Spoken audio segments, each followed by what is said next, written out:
and a right that you have to exercise. And if you don't exercise it, as we've all learned, you'll lose it. I myself am a DPS certified CHL instructor in the state of Texas. Texas has reciprocity in 33 other states. That means our licensors are good in their states and theirs in ours. However, the laws do differ. After reviewing Colorado's law, all that I saw is that gun-free zones can only be implemented for federal buildings. So why is this theater chain actually stripping you of your constitutional rights, thinking that corporate policy can supersede state law? Individuals such as James Home are somewhat of an enigma. The alleged shooter had walked into this movie theater towards the fire exit, I believe, towards the movie screen and opened fire. For the people in the front row, there was simply no surviving it. It was a matter of numbers. But the individuals in the remainder of the theater had a choice. Unfortunately, they made the choice not to arm themselves, not to exercise their constitutional rights to self-defense. And they paid the price for it. I'm not saying a simple license, like a concealed handgun license, as well as a weapon, is going to solve your problem. These two things do not magically come with a red cape. However, it is a start. After that, once you obtain these things, you can obtain training. You can build your skill level. You can become proficient and ultimately ensure your own safety. Now, you can sit there and call 911. The boys in blue definitely work their butt off to help us out, and they do a damn good job. But at the end of the day, when a lunatic like this enters a room and starts taking lives, law enforcement becomes a placebo. You have 4 to 5 minutes before response time actually comes in and saves you. Are you willing to wait that long? Or more importantly, can you? In this situation, someone could have stopped him. All it would have taken was one woman, one man who was well-trained with a sidearm and knew how to approach it. I know what you're thinking. He had a lot of guns. He had body armor. Well, body armors don't deflect bullets like Superman. They simply absorb kinetic energy. A bullet still has impact. It still breaks bones. It still ruptures organs. There's things that could have been done. And that's what this article is really designed to do, is plant seeds in your mind to ask more questions, to find out more information on what you can do as an American to protect yourself. And remember, there are over 70 million gun owners that own 3.6 guns each that killed no one yesterday. It's not the inanimate objects that you got to worry about. It's that small residual. For the most part, us as Americans are great people. It's time we start acting like it. It's time we start uniting. My name is Matt Williams with INFOWARS Nightly News. Thank you for that report, Matt Williams. Hopefully, folks, we'll get this information out to everybody.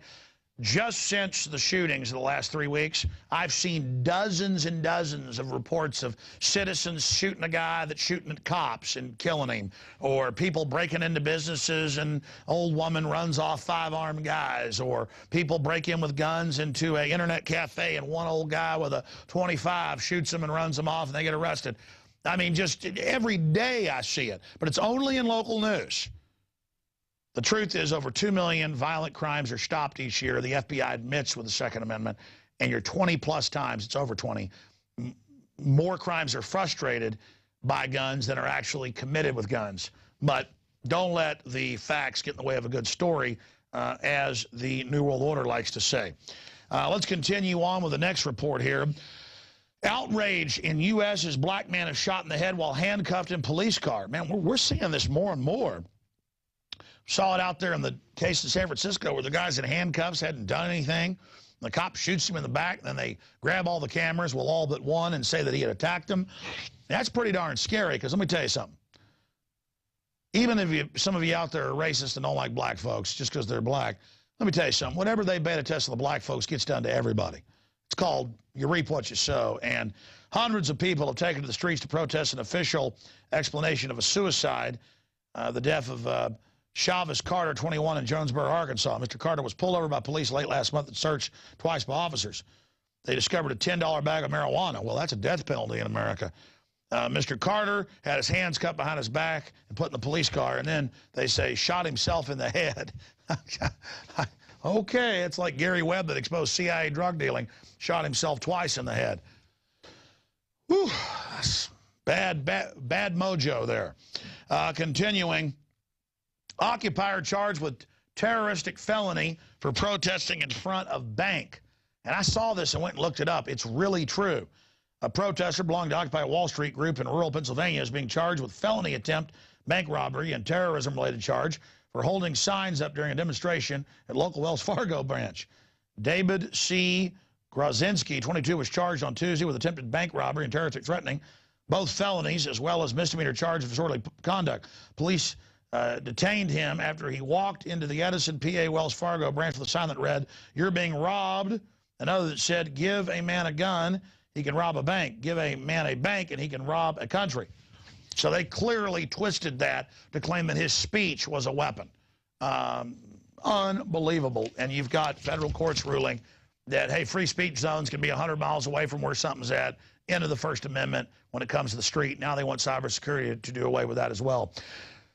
Shifting gears to more globalist hot air, NASA's Hansen exploits hot summers to push carbon fascism. And what they do is, this is not a record hot summer. I remember it being 115 degrees when I was playing football in Dallas back in the late 1980s, early 1990s. And I remember, days of 110, 112, 115 going all week. And it's been nothing like that. We always have hot summers here. What they do is, and this has come out, they put the thermometers on airport tarmacs and on top of buildings where they can say it's hotter than ever. Global temperatures have dropped in the last 15 years, and the climate gate emails from these people admit that. But his answer is pay Al Gore and him and others money to breathe carbon dioxide. Okay, and again, it is the sun that's the main driver regardless, but the UN voted 3 years ago to say the sun doesn't affect climate. Well, if you say so. I mean, it must be true. Why does it get hot in the middle of the day then? I mean, I'm not a rocket scientist, but again, I'm not a lying NASA scientist either. Okay, that's all teleprompter free, by the way. That's why it's so cheesy. Man jailed for collecting rainwater begins sentence. It's a 10-year battle in Oregon. 30 days in jail because he has a small pond in his backyard. Pool pond, same thing. Pond would be good for you. And he would use it to water his plants. Well, you ain't doing that, Jack. And I've talked to family that have cattle ponds on our family ranch. And other families are getting letters saying the government wants to know where their cows are getting the water. Well, we had a bulldozer 20 years ago go dig a hole out there, and the rainwater gets in it, and the cows drink it. But they're like, hey, we're going to put a meter on that, Jack, because that water belongs to Uncle Sam, who's, by the way, works for foreign banks or above the law and don't pay taxes. But, hey, it's all fun. So he's serving his 30-day stint for lives out in the country and collects water for his garden. And I see reports now every couple of days in the U.S. and Canada where they're arresting people who have gardens in their backyards now, not just front yard. It's like, listen, you don't grow them damn plants. You go buy some GMO corn right now at Walmart immediately. Sounds like a free country to me. I mean, Stalin wouldn't let the kulaks have their own farms, and he let them have gardens because the commies had to have something to steal. But, I mean, Stalin was a liberal. We need to go past him. So, no gardens. Freedom. State owns everything. State owns the sunshine. So, sit down and shut up. Okay, rape victim traumatized by horrific TSA experience. Yeah, and people get their colostomy bags ripped off of them, and little kids get taken behind closed doors, or pot-bellied pervs grab their genitals. But, hey, it's all to keep us safe from Al-Qaeda. The government publicly runs in Syria and Libya and everywhere else. But you can go check out that account of his wife's experience, and it's pretty darn scary to see that happening here in the USA. But the globalists have got to train us to get their hands on our body. We're going to go to the quote of the day and then go to break and come back with Christy Hightower right there. So get ready, Christy. We got a movie in here quick during the break. And then we are going to go to break after that and come back with an amazing in-depth interview on people being imprisoned for their political views and set up in this country. They've tried to set me up, so believe me, this guest coming up has got my attention. But let's talk to Christy Hightower after this. Arms are the only true badge of liberty. That's about all we got left, yeah. The possession of arms is the distinction of a free man from a slave. Andrew Fletcher, 1698. I didn't know somebody else had said that. I always say that. Slaves are disarmed, free people are armed.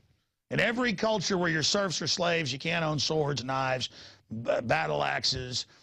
In fact, in ancient England, before Magna Carta got fully enforced, butchers had to have a knife with the front cut off so it couldn't be used against the king when his guys dropped by, specially trained to rape your wife with the right of prima noctu. But TSA is getting us warmed up for that anyways.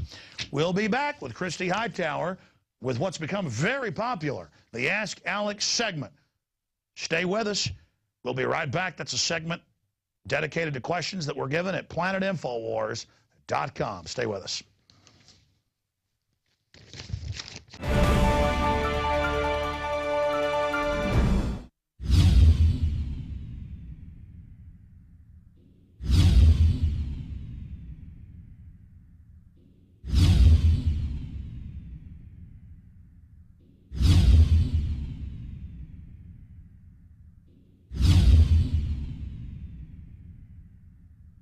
Alex Jones here with a message to fellow freedom lovers. The prognosis for the entire planetary economic system runs from bad to worse. The globalist model is to shut down societies and starve patriots out until they acquiesce to the global takeover. That's why we've assembled the most vital and important preparedness items at INFOWARSshop.com. These are items that I did research on, that I personally use. We've got the life straw, so you can turn fetid water into safe water anywhere you go. The K-Tor hand crank generator to charge up key equipment during power outages or out in the field. Strategic Relocation, 3rd edition by Joel Skousen. When Disaster Strikes by Matthew Stein. ThyroSafe, used by Homeland Security to protect yourself during any radiological event. Hand crank shortwave AM/FM radios. Everything that we've researched and found to be the best is available at InfoWarsShop.com, and your purchase makes our InfoWar possible. We're getting prepared. Are you? InfoWarsShop.com.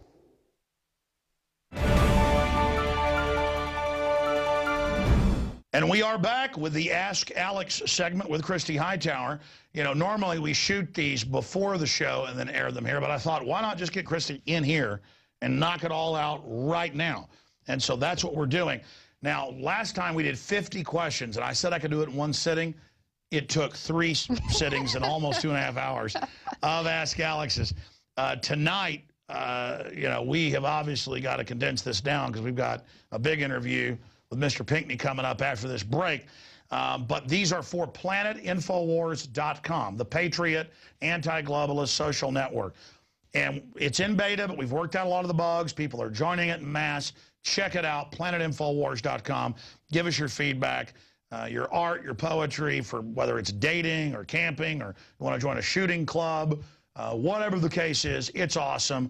PlanetInfowars.com. Check it out today. We're adding more and more features to PlanetInfowars.com. Okay, Christy. All right. We've got you here in studio with us. Absolutely. How many questions do you have there? As long as this was a quick one today. Yeah, okay. I tried to keep them pretty simple, so there's only 9. And the first one actually is going to start off. There's from Violin 633. He says, Alex, what exactly are the 6 megabanks that control the Federal Reserve? And what do they do? And could you name all of them? Who are the 6 megabanks that control the Federal Reserve? By the way, I have not even seen the list. I don't even give him the list anymore. It's just, well, no, go with it. I can remember all sorts of weird little factoids. But then sometimes, something like the 6 megabanks, I always forget the 6th one because it's actually a European consortium between the Bank of England and Société Générale. I always mispronounce it. Okay. My wife's got a degree in French. She gets mad when I say it wrong. But it's a Bank of, well, I mean, chief among them, okay. J.P. Morgan Chase, okay. the biggest, Goldman Sachs, right.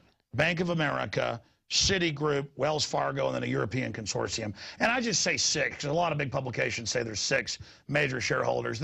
There's some other stragglers and consortiums. There's less than 12, 15. You could debate it, 15, 12. There's less than 15 global mega banks that have the control of issuance of currency and credit and who control regulators where they can issue fiat derivative garbage. If you try to put out a company with even reasonable stock and you don't cross, you know, your fingers right and tie your shoelaces correctly, they're going to throw you in jail for life. Yeah. But these guys can just engage in insider trading, fraud, whatever they want. So there are the big 6 mega banks that rule our planet, as CNBC and others have admitted. Right. We even came up with a tank image, actually, where it was shooting out CNN and MSNBC stuff. But moving on, Matthew actually asked you, if the government hits the kill switch on the internet, which you've talked about a lot, then what can we do? What backup systems do we have? I mean, we're implementing... Sure. Well, I mean, they'll launch it where terrorists hit it.